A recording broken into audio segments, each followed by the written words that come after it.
Bienvenido, mi gente. Welcome to another episode of the Goon Squad. Que hola, que vuelta. Today we have a very special guest with us, Justin in the house, baby.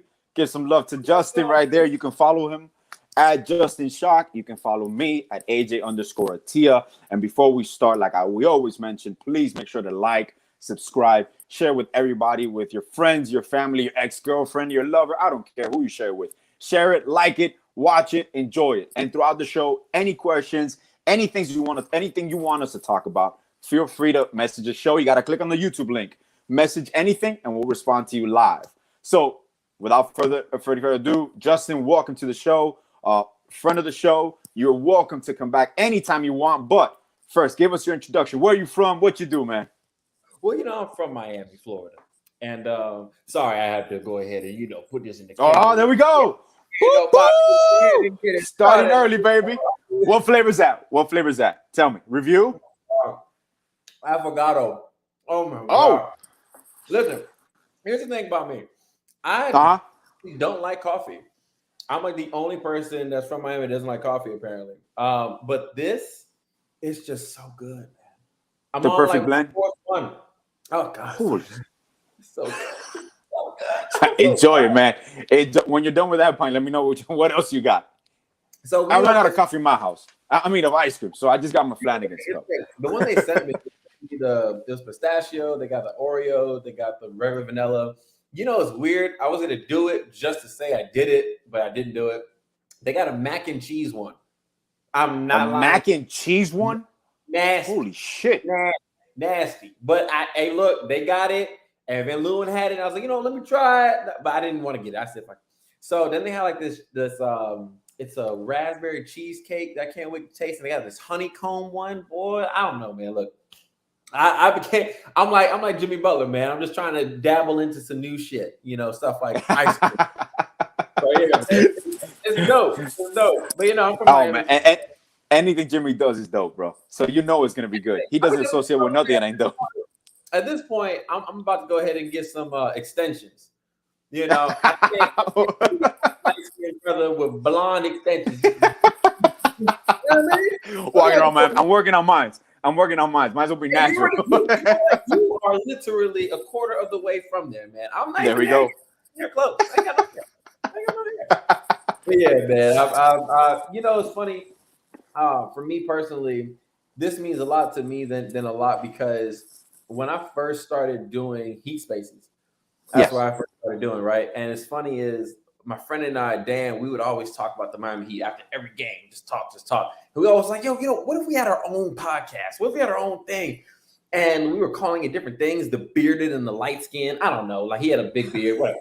It didn't go through. Didn't work at all. And one day, Twitter had like the whole spaces. Mm-hmm. And that's how it all started. I went on this guy named Chris of Hoop Spaces. Shout out to him. I went on there and I just clicked the link to go ahead and request to speak about the Heat. No one was talking about them. And I went on and long to make it short, man, it just went from there. He's like, yo, I'm going to check your DM. And then he was like, yo, let's create a thing called Heat Spaces for you, blah, blah, blah. You bring the people in. And it went from there. And it took a nice, and it just went up. It just kept going up. We started doing like 2,000 viewers every time we would go on and shit. It was dope, man. Good time. And that's the thing, bro. That's awesome because we've always done this. No matter what, after every game, that's society. For years, you're just hanging out talking. So there's other people that are not maybe that well informed, or they just want to talk also or listen. Right. So that's perfect. Yeah, man. That's perfect, bro. But now you said the Heat. When did your fandom with the Heat start? Were you born into the era of? Do you remember the Timmy and Zoe era, or you were born into the Wade era? So here's the funny thing, right? I look young. I know. I was born in '92. I just turned 30. So I've been a Heat fan since I was maybe I guess I was 4 or 5 years old. So 1996, like the whole Hardaway Zoe type thing. Like I was Road Warriors. Yep. Yeah. And that's where I kind of like started to like it because of my dad. And then it really, honestly, man, I was a fan, but I wasn't a diehard fan like I am now until after LeBron left. When LeBron left, it was almost like I never went to any of those games with LeBron and D Wade and Chris. I wish I did, but I didn't. And as soon as LeBron left, I was more of like the mindset of like, yo, like this is like a real team. We're about to have this, about that, da da da. Let's see what we're really made out of, coaching and da da da. And I fell in love with the team ever since. I fell in love with the whole Justice Winslow team and Josh Richardson team, from Dion Waiters to Hassan. I love those teams because it was just gritty. It was always just like, it's not promised. And if we get to the playoffs or we get deep into the playoffs, it's going to feel like you earned it. That type of feeling. That's all it was. Yeah, and then when we got Jimmy, it was different. You just now it's like this anticipation where every year, you're on social media, you're always looking at Twitter, you're looking at all this other stuff, trying to see what's going on, the rumors, Hoop Central, what they got, NBA, Bleacher Report, what they got, and then you get bamboozled by like the fake Adrian Wojnarowski, handle. Damn, man. It's happened. Now I just look for a little check mark. I'm more analytical now. I'm straight up. I got my straight view. Got my glasses on. Be like, wait a second, is that a check mark? Oh man, you have to. Absolutely, 100%. But that's awesome, man. And the thing is, with now with Jimmy, like you mentioned, I love that you mentioned that. This is more of the identity, believe it or not, of those 96, 97 teams, those gritty teams. Because it's fun. I know as though his kidney ailment derailed what could have been when we acquired Eddie Jones and all that. But this is more, a lot of fans, a lot of national media obviously was involved with the LeBron and the Wade years. But now, when you have that gone, a lot of national media is gone with that. So you have the true grits of the before teams. And like you said, we don't need the media. And that's one thing that we talk about. I know the schedule was released today, which to me is comical. And I'll segue to that because we made the conference finals. We got Jimmy Butler. We got Bam Adebayo. Those are national names. Yeah. We see them as national names. The national media, unfortunately, doesn't. We are a gritty team. We might not be the sexiest team, but we are a gritty team. So how do you feel? Honestly, I don't mind it because at the end of the day, winning solves everything. And we proved that last year. We have less national games last year. We were the first seed. So how do you feel in regards to how the media shines away? They like talking about us when something's going wrong, but when everything is going right, they don't show us the true love. Can I curse on here? Absolutely. Okay. I'm going to say exactly how Jimmy Butler would probably say it. Fuck. There we go. Fuck him. There we go. Who cares? Like who cares? Like, they didn't like us last year, right? And like how far we got and da da da. No one's talking about it. We got a ranked 1 seed in the East with barely any of our starters playing. I think they said all of them together played like 20 games or 17 games, something like that. 20-something. Yeah, absolutely. Still got the number 1 seed. Like, we had 10-day contracts on our team. We still got the number 1 seed. Like Bam was gone for half the year. We still got the number 1. Like, it's just like, I don't know. To me personally, I am of the mindset that this particular team isn't sexy anymore because of not having LeBron and Chris and D Wade. I got it. They're still like to me, it's like that real cute girl. You know what I mean? Like the one that like you would wipe up. After the real sexy one that's like, everyone's gonna look at that and she might go ahead and get some attention and boom, gone. Yeah. Like I'd rather have the cute one where I go to loyal. She go make me some food in the morning. She's ride or die. Ride or die, baby. On top, you know what I mean? Good. Yeah. That's what I need. And that's what this team reminds me of. This team reminds me of that cute girl that's going to be longevity. And like it's gonna get you're gonna get wins. You're gonna get wins. You go get a lot of wins. I think this particular team, as constructed right now, this team has, I say top 3, top 4. I mean, and I say that because it's like it's not crazy. It's like, again, this same squad didn't have half of their team for majority of the year and still made it to number 1. And it's like, I get it. You lost PJ Tucker. Okay. Like, I love PJ. Don't get it twisted. I love PJ.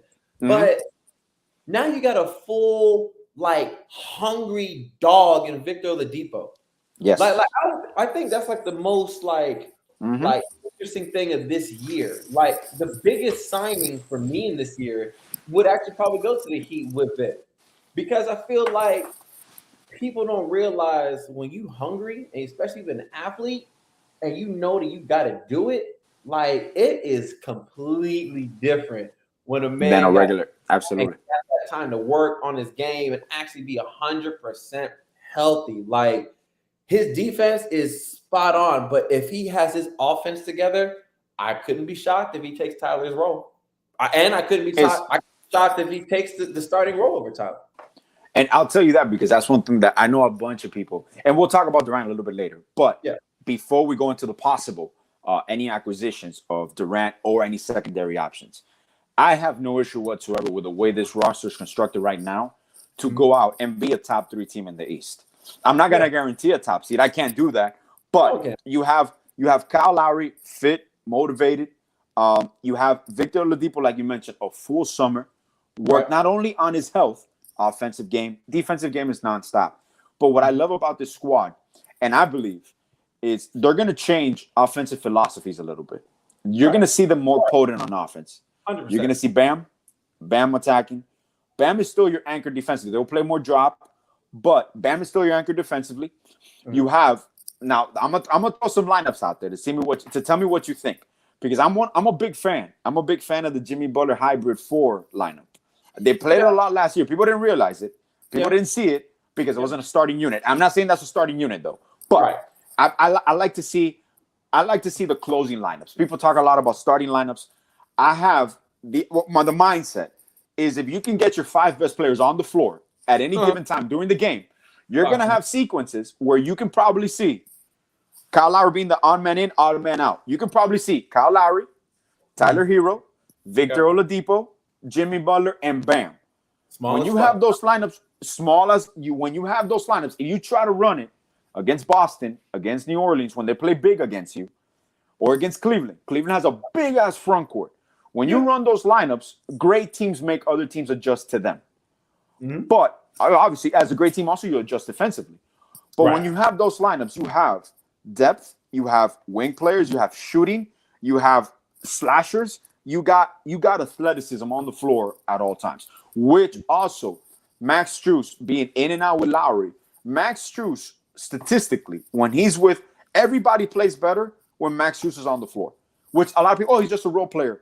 He is the exemplary. He's like the athletic version of Duncan Robinson. And I love Duncan. I love Duncan what his role was. And ideally, probably the ideal move maybe is moving in this offseason. But lineup-wise, how do you feel in regards to the starting unit, closing unit? What do you feel meshes well with this squad right now? So, I personally think that Vic should be in the starting lineup. And it's not to say that Vic and Tyler can't be in the starting lineup together. Stranger things have happened, and I think that might actually happen at some point.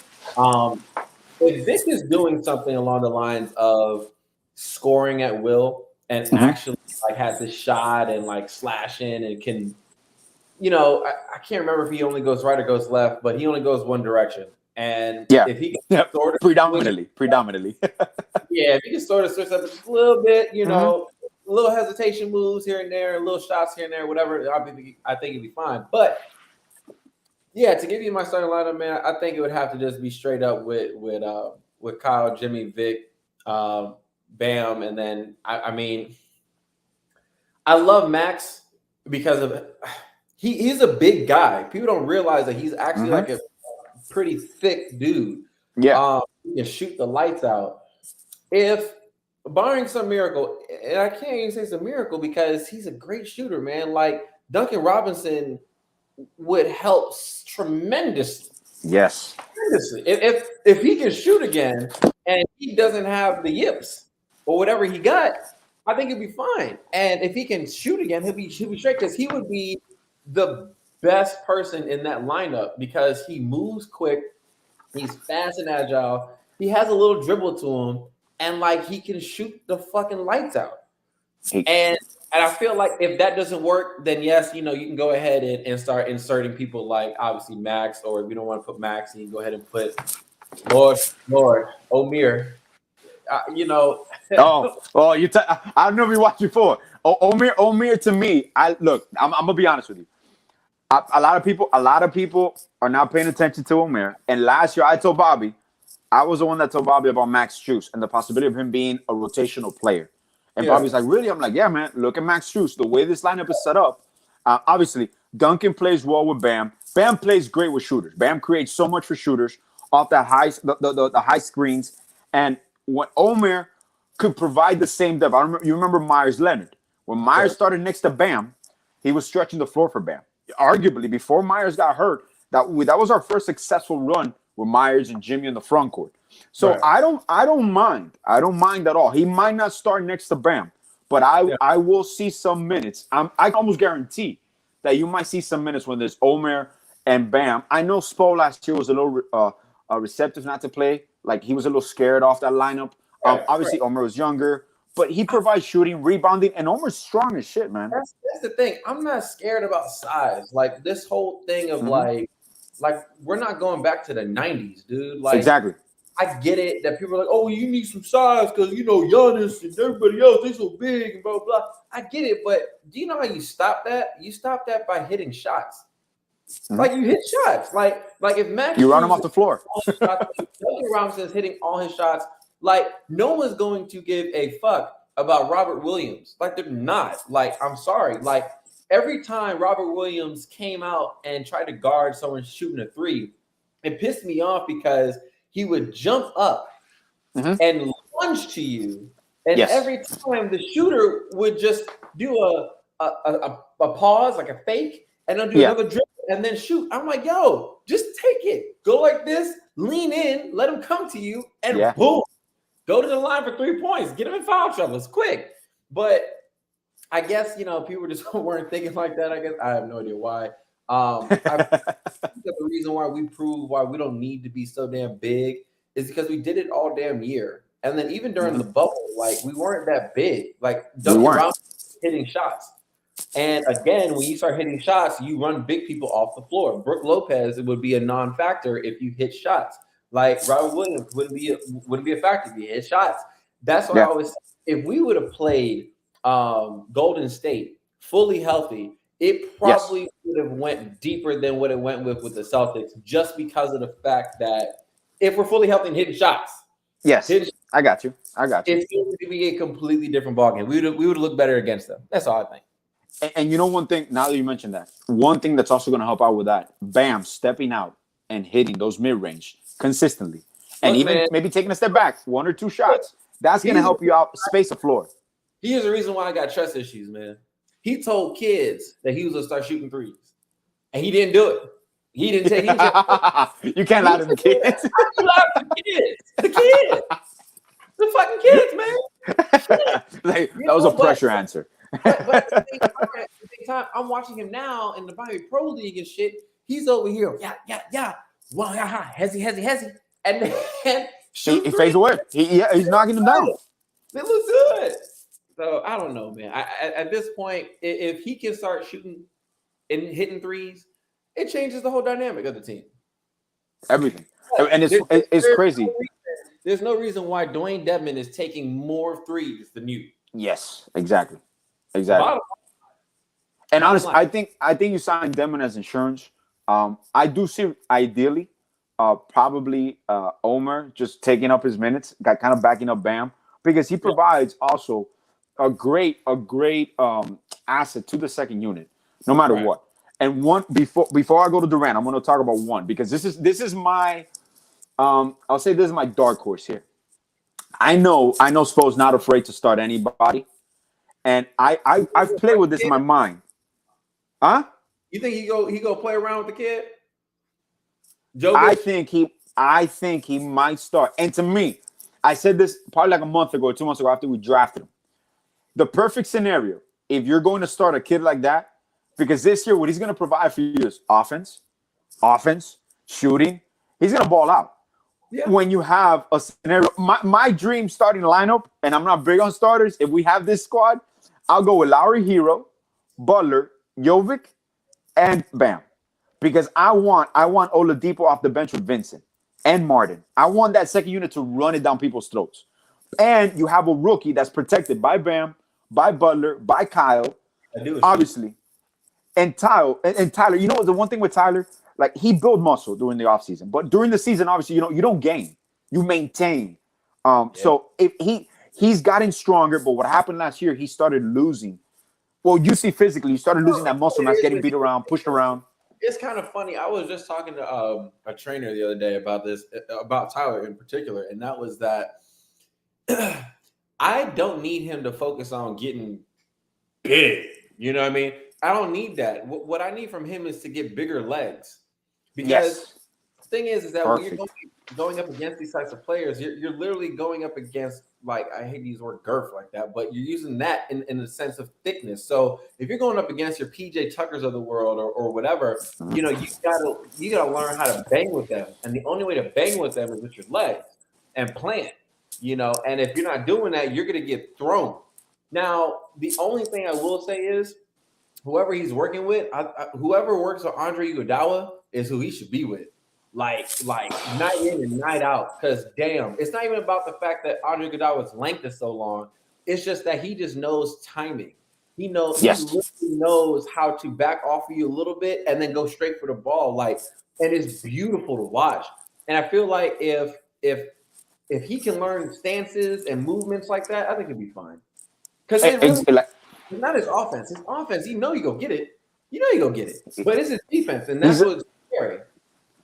He's a natural bucket getter. Like you said, it's just little techniques. Because he's not a bad team defender. And he's a good weak side defender. Now, with it's Jokic, just a technique, straight up on the ball. I don't mind Jokic starting. But now, here's the thing. I don't care about Summer League. It don't tell me shit. I know a lot of players that had horrible summer leagues and they turn out to be studs. The only thing is that I have to see if he's like too skinny, I got you. Like he might get like boof, you know what I mean? When I see him, I think of the movie that just came out with I swear to God, it is fucked up, but just Bo Cruz.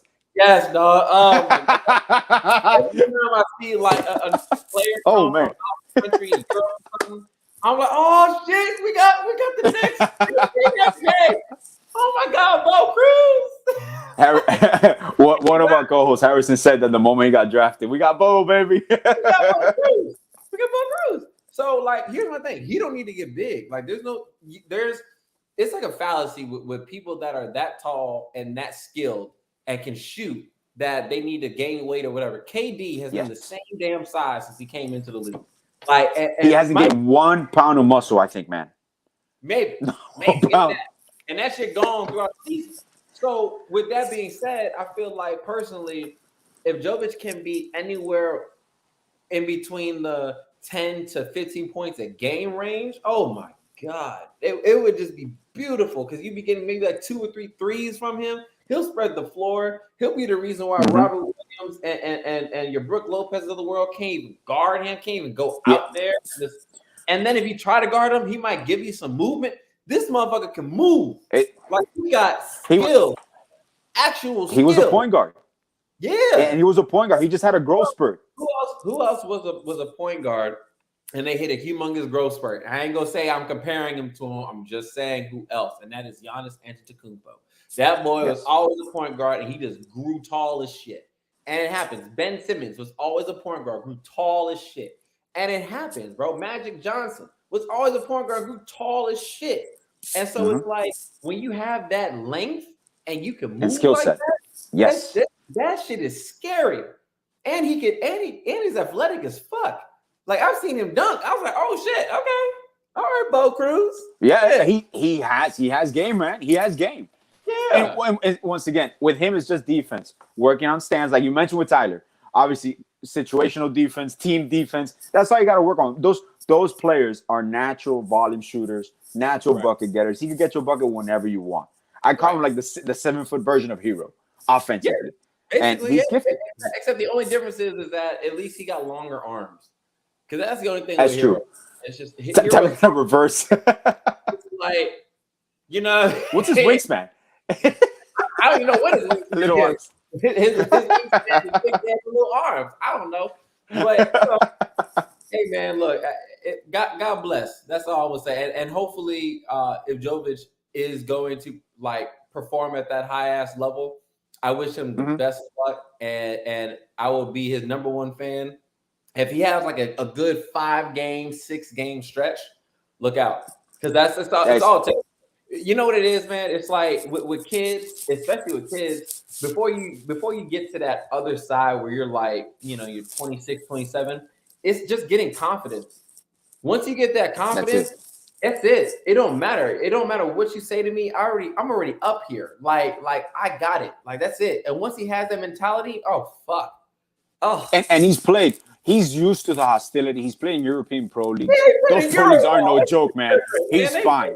Way different. He ain't got nothing to worry about it. We're good with that. No, at all. And before I segue to Durant, first of all, once again, everybody that's listening, thank you so much for listening. Like and subscribe, share with everybody at Fins Talk Network. Here, my man Justin, and I wanna ask quickly because we've mentioned this before for months now. We knew Kevin Durant's situation wasn't going to be resolved quickly. We didn't think it was going to take this long. Well, it's still in process. And honestly, he might end up having to apologize, and go back to the Nets. Realistically, and I'm not talking about trade packages or anything, Nets have no leverage league-wise. Durant has no leverage with the Nets. How do you fix that broken marriage? We have no clue. I understand situations like this have been resolved before. I've never seen a situation go this far publicly, and you demand a coach and a GM to be fired, and you end up playing again. I don't see that happening. I don't see Kevin Durant playing another game with the Nets if Nash and Marks are still on the squad. Realistically, I understand what it will take to acquire Durant. I'm not a trade ban for Durant guy, but if you, right now, you are given the possibility, and the only reason I know we're still here is because, first of all, the whole NBA is in a standstill. We haven't signed anybody. We haven't, even with Udonis. We don't know what Udonis is going to do. He hasn't signed. If he's coming back, he hasn't signed. I know if he comes back, it's just a formality. He will sign. That contract will always be available to him. There's no traction. There's no movement in the whole NBA. When do you feel that the Kevin Durant situation will be resolved? Training camp, into the season. What are you, if presented with the possibility? Because what they're doing is leverage. The whole Jaylen Brown situation, that was leverage when it came out. They talked about that before. That came out later. Leverage. They're asking for Brandon Ingram. They're not going to get Brandon Ingram. They're asking for Scotty Barnes from Toronto. They're not going to get Scotty Barnes. We understand the situation. There's absolutely no leverage in any way, shape, or form. I know Durant is a superstar, top 5 player, top 5 scorer. He is 35 years old. He's under contract, which, once again, I understand why players sign these contracts. But now you find yourself in a situation. This is your first year in your new contract, and you're already demanded a trade. Why some of these players sign these contracts, I have no idea. I understand the guarantee money. I get that part. But you can't control your situation unless you have full control of your situation. So how do you see the Durant situation playing out? And if you're the Heat, what do you give up for Durant? And it's the same flavor? You haven't changed flavors yet? Hell no, it's still the same flavor. This is great. I'm not letting this $12 a pint. Fuck that. Whoa. Damn. I mean, Jim, I got to give it to him. I mean, Jimmy don't play around. But if the quality's worth it, you pay the price, man. Quality is worth it, my brother. That's what's good, man. All right. So your question is, what do I think Miami should give up? Yes. What would you give up? Oh, boy.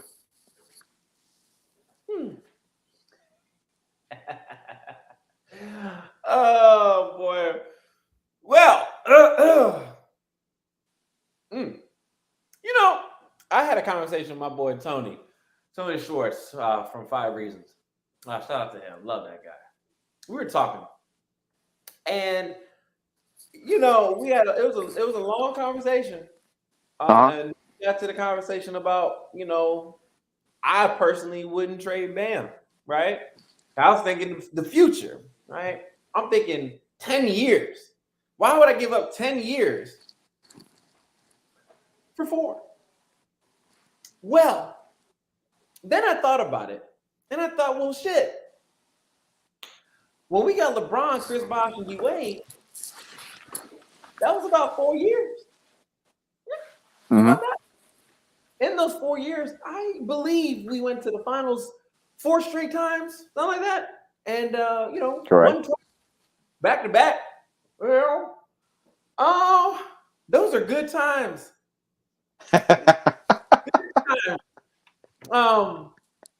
My brother, I see that I changed my mind completely, and I said, fuck the future. I'm all about what can you do. So it's a good thing that I am not the GM or president. Did you? Because if they would have asked for Bam and Tyler and all the picks, I would have been like, damn, I tried to call you, but the line was busy. You know? You would trade everybody. Listen. And oh, man. I'm going to be real with you. This is the reason why I say this. It's because I think of it like this. If you were to give me an option, and the option is I can get you, I'm gonna say it's a promise, but let's just say you're gonna go to the finals for the next 4 straight years. And you have Kevin Durant, Jimmy Butler, and you have Kyle Lowry, whatever. All right, fine. You don't have Bam no more, but you still going to the finals every year for the next 4 years. I feel like my percentage of winning will be very high. Absolutely. I feel like whoever comes out the West would have to go through us, and I would give us the higher hand just because it's Kevin, it's Jimmy, you know what I mean? And, Kyle, fine, if you lost some weight, whatever. But again, I go with that. Now, I personally say, as a fan, if you gave me the idea of, or the option of 4 straight years going to the finals, or I give you 10 years of grueling through that playoffs, getting to the ECF, and you might punch that ticket here and there, and every time you get there, you will not be the favorites at all, because, it just is what it is. It ain't sexy. Kevin Durant and Jimmy Butler, that's sexy. Jimmy Butler and Bam and Kyle and Tyler, that's just cute. So we'll go with the sure thing. And if all is well and everyone's healthy, yeah, dude, I give up everybody for him. Honestly, the only person I don't give up is Jimmy. That's it, because it has to you have to have the 2 stars. But other than that, I'm giving up Bam. I'm giving up Tyler. I'm giving up all the fucking pick swaps. I don't give a fuck. It's Kevin Durant. And I get that he's 34 years old, but I'm sorry, I'm not about the, oh my God, let me wait for 10 more years. Motherfucker, I'm 30. All right? I'm 30. I'm 40. Talking about, damn, we should have got Kevin Durant. Now we got Bam. Motherfucker can't shoot. You know what I mean? He still hasn't taken a 3. You know what I mean? Like, I don't want to go through that shit. So, absolutely, positively, I would wrap Bam up and Tyler Herro up in some Gucci wrap / Louis Vuitton wrap, and then the bows would be Dior, and you throw that bitch everything G4 G5 jet, like, you know what I'm saying, with champagne on the side of it. Here you go. Thank you. And I would take Kevin Durant, and that's all I would like. Thank you. Man, it is what it is. It is exactly what the team would need if you're talking about contending for an actual championship today. If you get Kevin Durant today and all you gave up, I'm not gonna say all you gave up, but what you gave up is Bam and Tyler Herro and some picks, I'm sorry, you're gonna be fine. I'm sorry. And it's funny, bro. you sound like one of my co-hosts, Juan. Me and him always go back. And Neil kind of watches us and just laughs. And I tell him the only reason, for example, me, right now, I don't give up Bam because you're bidding against yourself. I know. Because there's no one. And if you give up Bam, you don't have to give up Herro. Bam carries the weight alone. You got to give up Bam, maybe Jovic, some picks, so you can stay with Herro. So, and it's funny, we discussed it one day, the defensive fallout from trading Bam and the offensive output that KD will bring, and it balances itself out, really. And it just makes you, like you said, a sexy pick in a guaranteed finals. Can I ask you a question? If you were to trade Bam and let's say he's with the Nets, Are you scared of ever going against the Nets? No. No. Depending on who we have, on who they have. But I wouldn't be scared. Well, let's say Kyrie is in LA, right? So yeah. And then AD's in Miami at that point. And then you got Bam there with Ben Simmons. Oh, no, I'm sorry, Ben Simmons not there either. So now you got Bam there. That's true. That's another thing. There you go. You got Bam there with Russell Westbrook or some shit. I don't know, right? And they just young. Like, at most, they are going to be trying to get to that play-in tournament. And you're never going to be scared going up against Bam. You'll be scared going up against Bam if they got another superstar next to Bam, because now you know that Bam is that all-out defensive player of the year type shit. You're scared of that. Other than that, I'm sorry, that doesn't scare me. If you told me I got to go up against Brooklyn and it's KD, well, yeah, that sucks. That sucks because this motherfucker is about to average 40 on it. And it is what it is. What we have right now, could you imagine the lineup, dude? It's like, let's see. Yeah. So watch this. So now you got Kyle Lowry, you got Tyler, you got Jimmy Butler, you got Kevin fucking Durant, and then what the fuck else you want to put out there? I guess you can go ahead and put out Victor Oladipo at that point, or Max Strus, or Duncan Robinson. Who knows? Whatever it is. Omer. Or Omer. Who gives a fuck? At this point, you're gonna sign free agents, man. You're gonna sign Schroeder. You're gonna sign a bunch of free agents that want to come. So it's funny. We talk about. Hold on. What's funny is you're doing it to yourself. You're doing it to yourself now. Because think about what you just said. Think about what you just said. Yeah. If you do get Kevin Durant for 4 years, that means you can get whoever you want for the next 4 years. People are going to be begging to come here. People are, watch this. They said, what's his name? Donovan Mitchell. I'm not sure when his contract is up. Coming up probably at some point in time. Who knows? Whatever it is. But guess what? In like the next year or two, shit. I would love to. Mitchell got a max deal. Remember? How long ago? Was it 2 years ago? Mitchell signed. His max deal starts, I believe, this year. Or no, last year. And he's a free agent. Remember, the free agency class of 24, 25? That's when it's going to be players again. We'll be players in that free agency too. So you can Lowry's contract's off the books next year. You got all that. Yes, who's still on our team? Kevin Durant and KD and Jimmy. You can get whoever the fuck you want. Is my point. You know what I mean? Like, fuck it. Why not? And so again, to that point, right? It's like I get what people are saying, and I love Bam. I think he is the absolute glue to our team for right now. But absolutely, if he's glue to our team right now, he is also the glue to get us what we need. And what we need, Kevin. Yeah. I'll play devil's advocate now. We don't acquire Durant. We stay with our squad. Okay. What do you feel, for example, Herro and Bam? What is your next level? Like you said, we were okay with being their top 3, top 4 in the East. So we have a solid squad. I know they come out publicly and they have to say, we like this team. That's a safe face. I'm pretty sure that they don't mind this team. But when a Kevin Durant becomes available, you move every single stone and you don't make another move until you know for sure it's yes or no. So where do you feel is their biggest jump? Well, for Tyler. Okay, so optically, right? You want Tyler Herro to start optically. Yes.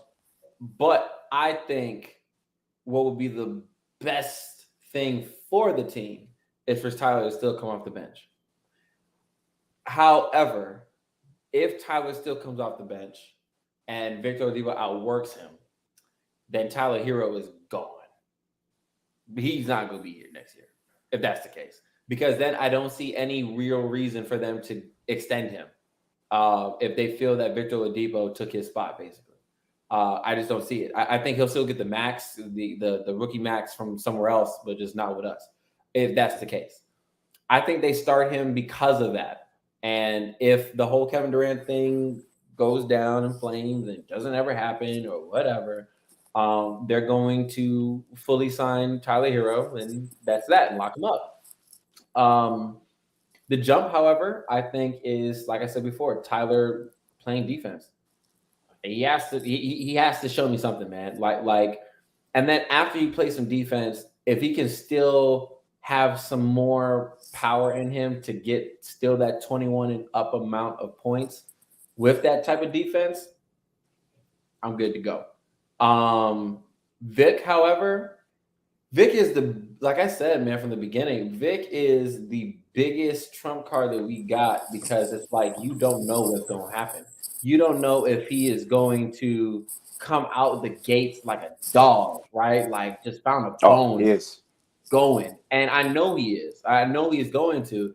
And people forget that when he was healthy, like before he fucked up his leg, he was an all-star. Mm-hmm.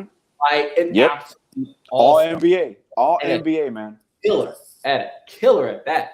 And like, if you tell me that I get someone who's been rested for that long and hasn't really played like that, and his wheels are back and and all it is just a functionality of a real summer and training camp and a year with the team, like not coming in like 2 weeks before the fucking playoffs start, but the whole year. Yeah. The whole year. That's the whole difference, man. Sorry, man. That's a big difference. Like I feel like people really are like writing off the Heat so fast because of PJ Tucker, and I get it. Like he's a great player, great defender, but he also just is about to turn 38 years old. You know, and he limits you. He limits you a little bit offensively. Oh, absolutely. Talk about that. Absolutely. His corner shooting is great, percentage off the sky, but he limits your all-around game. Corner shot, right? But the problem with the corner shot was this. For some reason, I feel like all of us were like, "Why the fuck is no one going out to the corner? Just stay on PJ. It's right there. What the fuck are you doing? You're the slowest team and slowest people get on the team. What you doing? Just go to him." And like, it's not that difficult, man. I'm gonna just drop it like this, you know, for certain people that are listening, is that like, you remember when we had Jay Crowder? Yeah. You remember how great he was for us? Yes. He went to Phoenix, right? Mm-hmm. Even though Phoenix went very far that same year. First year, yeah. Far. Yeah, he made a difference there. First year. Far. Mm-hmm. Not to say that Jay Crowder didn't have anything to do with it. His defense was good or whatever, but his shot was gone. It was broken. He wasn't hitting shit. It was bad. Got to the playoffs, he forgot how to shoot. Like, it was bad. That's right. I'm going to tell you something that I've learned is the Heat franchise, their trainers, everyone that helps out or whatever that puts in that work with these players do something different than everybody else. And it shows. Because if you could tell me that when we lost Jay Crowder, all of Heat Nation was like, what the fuck? What are you talking about? You should have gave him that third year. Oh my God. Yeah. That guaranteed deal. Now look, it's like part 2, but with PJ Tucker.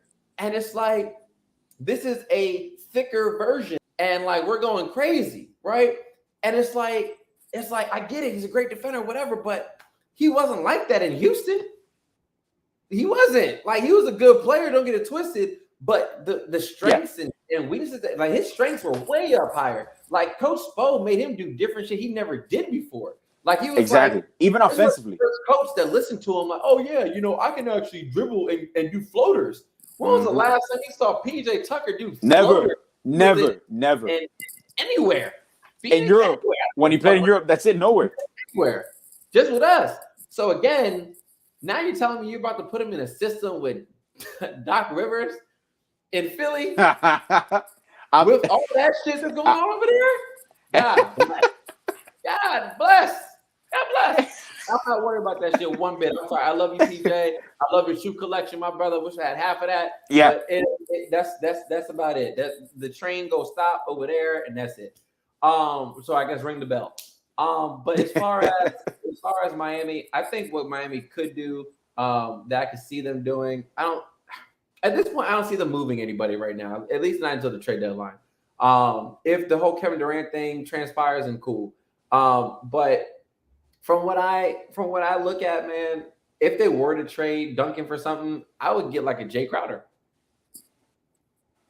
I would. I would give Jay Crowder back. Yeah, of course. I would do that in a heartbeat. And I would do it just because of the fact that if it doesn't cost me a pick and it just costs me just him, fine. I don't give a fuck. Because at least you got someone who you know, everyone's in there, they know him, he can shoot, and he's just like that grind it all dude. And he's basically the slimmer version of PJ Tucker. So, I'll throw you one out there. Now you said about Duncan. Because I will move. I love Duncan. Like I said, I love Duncan. I love his role in the team when he was knocking out, when he was actually getting playing time. And I think he could have made a difference. And he has developed as a player. He's more dribble kicks, more dribble drives. And he's gotten better defensively, believe it or not. I know he's slow-footed and the placement is horrible sometimes, but he's improved. But if you move him, one player, one of my secondary options, and I love this kid. I love Colin Sexton. I know right now the situation with Cleveland, I don't know how it's going to end up. He might just sign with a restricted, the tender. But I try to go for Colin, but that's going to cost you a pick or another asset because you're not going to get him just for Duncan Robinson. And also, one option, Miles Turner. If you got both of those options, aside from the Crowder option, which one will you pick? Now, with Colin, you're probably moving from Kyle with Lowry. And I don't know, man. I'm still iffy with Kyle this year. I don't know if they're going to move him or not, unless it involves Durant.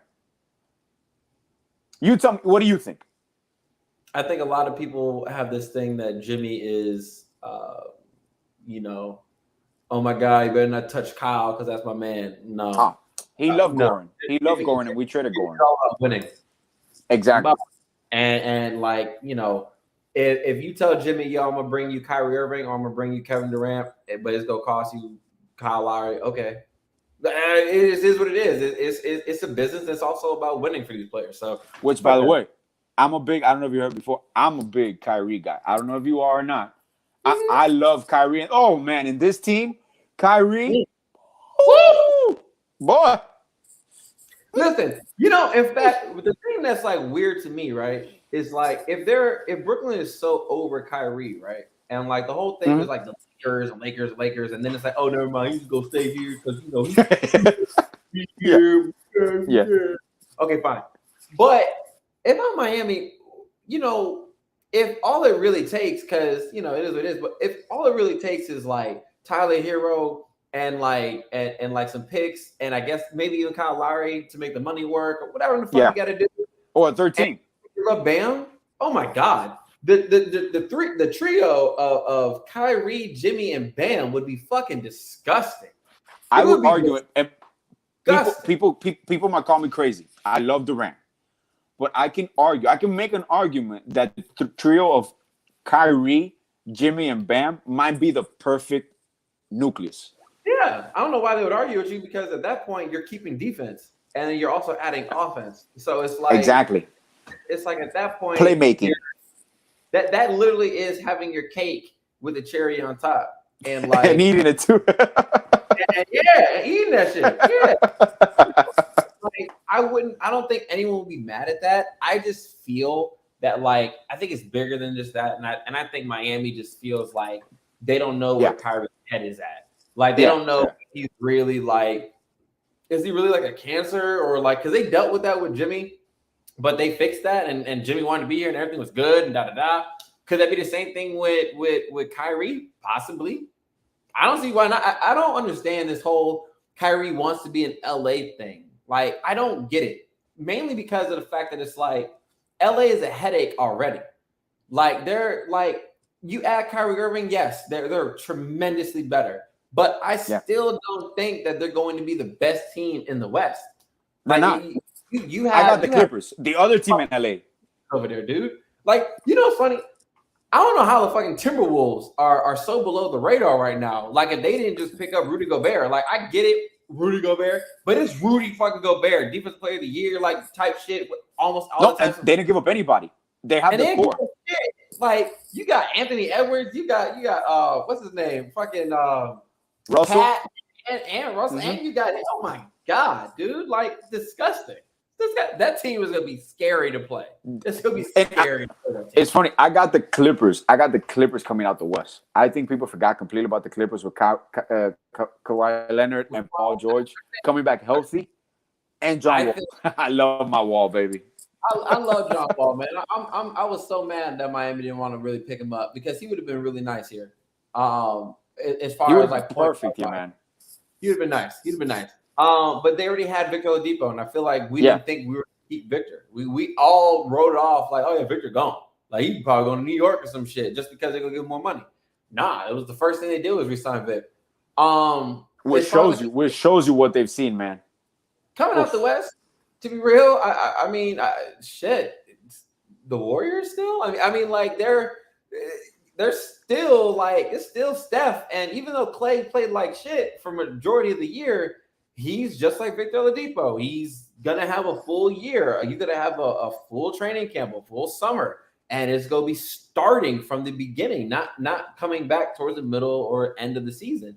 So, I mean, I think they're going to be fine. I think the top heavy teams over there is going to be, depending on what the Lakers do, I don't know. But if the Lakers don't do shit, then no. But the top heavy teams in the West is obviously going to be your Golden States. I even think the Timberwolves are going to be top 4 at that point.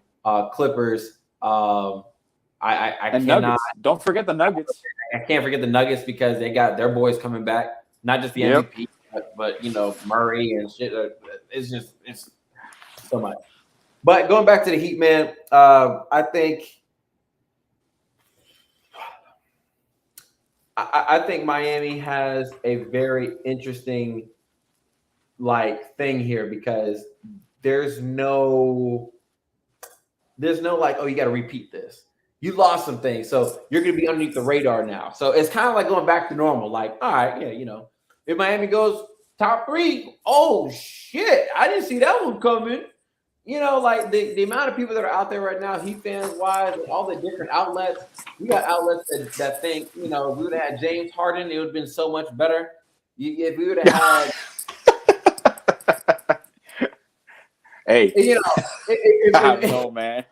If we would have done all these other types of things, or like blow it the fuck up, Tyler Herro's ass and da da da da, blah blah blah. Like, I look at it like this. Tyler Herro went from his first 3 years consisted of going straight to the finals and then not showing up the next year because of this whole baby mama shit and then had a baby. All right, fine. Next year after that, motherfucker became a 6th man of the year. 6th man of the year. Absolutely. And then during the playoffs, guess what? It wasn't that he was hurt. It was the other thing too, that people keep forgetting that these people are human beings. He had this whole issue with his baby mama again. What happened the last time he had an issue with his baby mama? Well, he played like shit throughout the whole entire playoff and the whole entire year. It was awful. Same shit happened this time. So this time, apparently, he cheated on Kachi. Whatever. Had a moment, had a lapse, and had that brain issue going on, whatever. And then he also got injured. After that, it's a wrap, mentally and physically. Fine. Count him out. Guess what? Next year, now he's back with his girl again. Got a beautiful, another kid on the way or here. Whatever. Yep. This man is going to be fine. This year's it.